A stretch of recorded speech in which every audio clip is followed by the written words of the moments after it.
Pukulun. Selamat apa? Selamat Hari Guru. Pahlawan tanpa tanda jasa.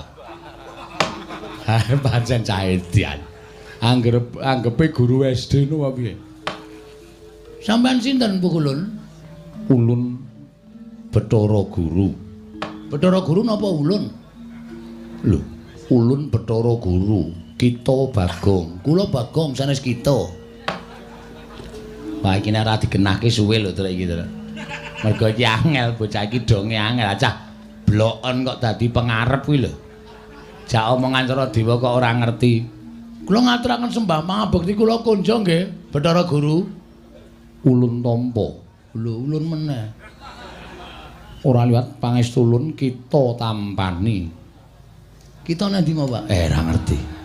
Kok sing ngaturke bekti aku kok sing diparai pangestu kok kita? Kita ki kowe. Oh aku kita. Iya. Terus nek aku nyeluk Bathara Guru? Pukulun. Pukulun. Nek Bathara Guru ngarani aku? Kita. Nek Bathara Guru ngarani awake dhewe? Ulun. Oh. Wis paham. Dipun sekecakaken anggenipun lenggah nggih kita. Lho. Kok kita piye? Kita iki jare kowe. Kowe iki aku ngarani kita iki ora gawe bingung lho. Ming masalah ketekan dewa aku iso stroke lho iki.